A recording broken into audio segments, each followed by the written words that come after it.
Have you ever wondered if you could reverse the age of your penis and go back to the erections that you had when you were in your teens? Let me introduce you to Bryan Johnson, the 46-year-old guy that is spending $2 million per year trying to reverse his biological age, and yes, that includes his penis. Right now is the very first time in human history where you can say with a straight face, you may not die. You believe that? Oh, there's no question. It's hard to believe tech millionaire Bryan Johnson is 46 years old. But no matter his chronological age, he's striving for the biological age of an 18-year-old. His team of 30 doctors utilize... Yes, Bryan Johnson is also focused on reversing the age of his Johnson, and he is doing so with 3 key strategies. Now in this video, I'm taking you through what those strategies are, how he is measuring the results, because the results so far are pretty incredible. And then we are going to finish off the video with the key strategies you can go and try for yourself to improve your erections and penis health that won't cost you millions of dollars. Now, without further ado, Bryan Johnson. And so one day as a team we were talking and I said, what would it take for me to have the most measured penis in the world? Like, what would you do? And so we went through the literature and we said, well, we can measure the penis with these 10 different things. So for example, I went to a clinic and I did max urination speed. So I drank as much water as I could till my bladder was about to explode. And yeah, then there's like a device and you're peeing as hard as you can. And you see your urine max speed, right? Of like and so that, you remember. It's like a game you punched. How fast is it? It was 29 milliliters per second. Oh, that's pretty good. But you're going to take that to a fair. I topped it up. Clown. I topped it up. Like you remember as kids, you know, like when you're like 7, 8, 9, you can stand like 5 feet away from the urinal and you're like, let's go. Just going for it, right? yeah. And so there's a speed, like you can measure what is your speed and how does that relate to age. I then got a shot in the penis that gave me an erection. And then they use ultrasound to measure penile blood flow. So you can see how much blood flow is getting to the penis in what ways. You can this quantify would be that. max erection because the shot induced a max erection. Yeah, so you had like a base point. Yeah, just so I can see what is blood flow according to ultrasound in the penis. So you're just quantifying. Okay, but it's just a normal erection for your age? Yeah, we're just trying to find out where it's at. Like, what is the data for blood flow? Got it. So we're trying to say, like, how fast can I pee? What is the blood flow in my penis? I did like 3 different surveys on like erection hardness, penetrability. I scored perfectly, so I don't have any ED. But we went through all these different measurements. We have this device that's going to come that measures nerve sensitivity on the penis. So as you age, your nerves wear and tear, and you lose sensitivity. So like on my heel, for example, I've got sensitivity of like 4 millimeters, like something like that. Because it's calloused, right? And then as you're 80, you've got sensitivity of like this, you know, because you feel less. And so on the tip of your penis is no different. You lose sensitivity when you're having intercourse. And so we went through all these measurements to say, where's my baseline as a penis? Because I'm 46 years old. And then we said, what can we do about it? All right, so now studying urine flow, max erection blood flow, penis sensitivity, these are the areas Bryan wanted to measure when trying to reverse the age of his penis and to improve the strength of his erections and sensitivity of his penis, because obviously the more sensitive the tip of your Johnson is, the better self-pleasure and the better sexual intercourse is gonna feel. So these are the therapies that Bryan and his medical team used, and some of them, they're going to make the hair on your arm stand up. Check it out for yourself. And so we went through all these measurements to say, where's my baseline as a penis? Because I'm 46 years old. And then we said, what can we do about it? And so we did a few therapies. We did shockwave therapy. That's crazy.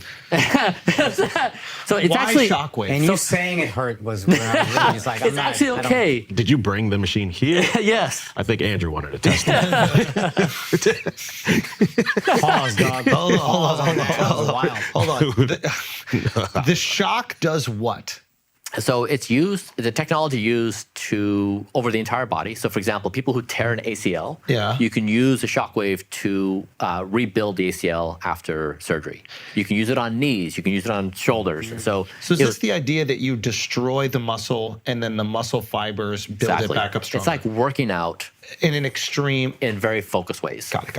And so it's like it was used for ED. So people who had erectile dysfunction, They were given 6 treatments, so it was a great study.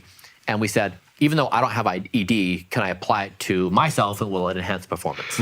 So we did a few of those.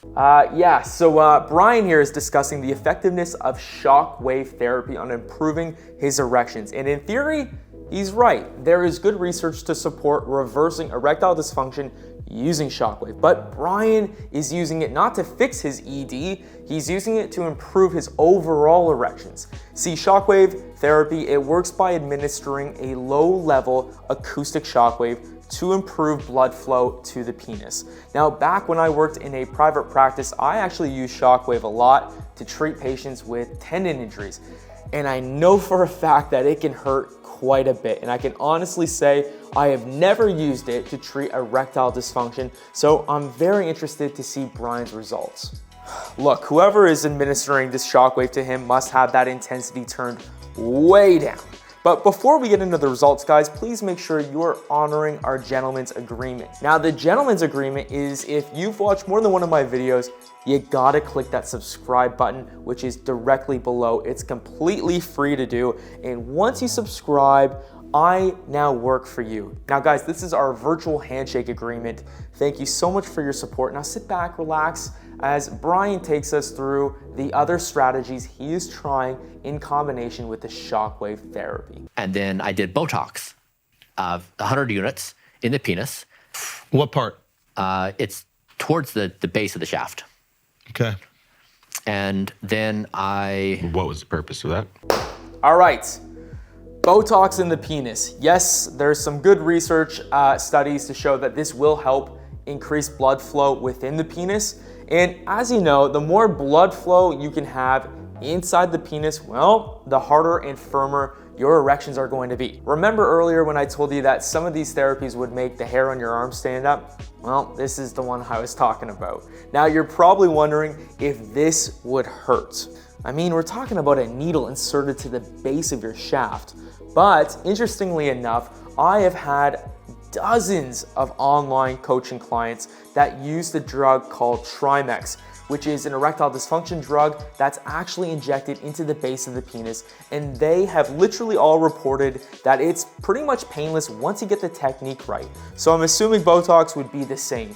But at the time of filming this video, Botox for improving erectile function, it's not currently FDA approved specifically, and anyone attempting this would be doing so and it would be considered for off-label use. So now let's see what else Bryan tried. So we took those therapies, and then I had baseline measurements for my nighttime erection. So there's this little cube, it's like a centimeter cubed. It has a little string, and you wrap it around the shaft of your penis, you put it at the base, and you go to bed, and you start the timer. And then over the night, it measures the engorgement of the penis. And so as you become engorged and you become less engorged, so it measures the number of erections and the quality of the erection and the total time of erection. So my baseline was 2 hours and 12 minutes.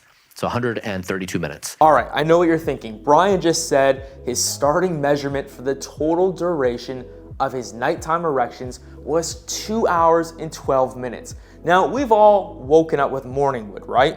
Well, I bet you didn't know that us men have multiple erections during the night, and our nighttime erections are actually a great indicator of our overall penis and erectile health. Now, while we're sleeping, this becomes very hard to track, well, because you're asleep.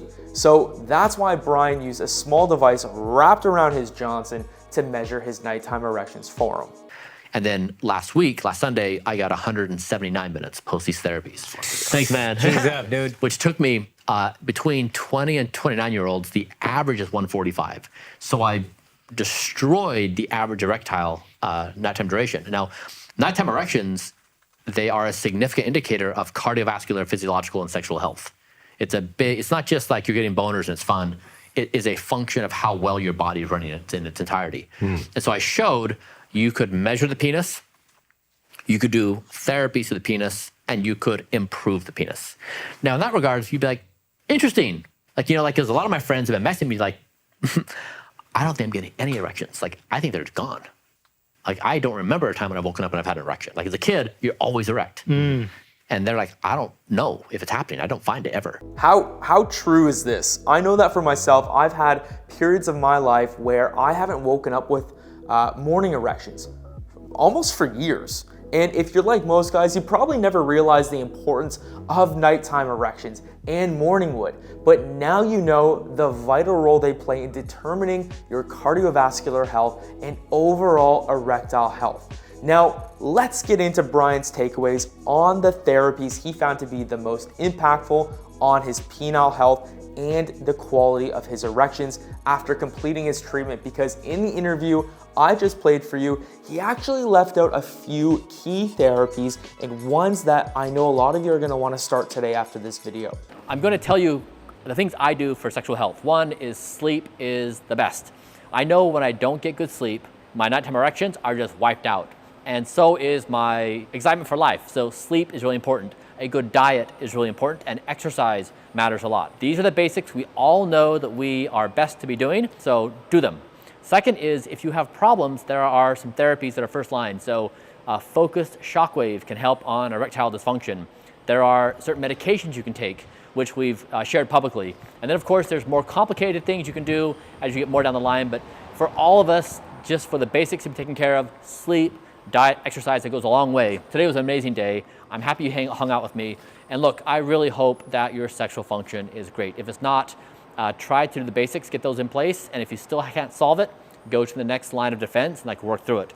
But it's definitely something let's talk about, let's keep it open. Let's not make it taboo or something that you should feel embarrassed or ashamed about. Okay guys, as you already know, I have dedicated my career to helping men like you with your bladder and your erectile issues, and I couldn't agree more with what Bryan just said about his sleep, diet, and exercise. But unfortunately, it's the last thing a lot of guys want to hear, as they would rather search for a quick fix. But don't fool yourself. If you're not getting around 7 to 8 hours worth of sleep each night, if you're not eating a healthy diet, and if you're not participating in both cardiovascular and resistance-based exercises, your erections, your penis health, and your overall health, it's not going to be all that great. So I want you to start there. Pick one of those areas, be it sleep, set an alarm to go to bed at the same time every night, turn your phone off, and set your wake up alarm. Doing this for a week straight will drastically improve your sleep quality. Now, once that's improved, start to improve your diet. Guys, Rome wasn't built in a day. Start improving your routine slowly, just as long as you start.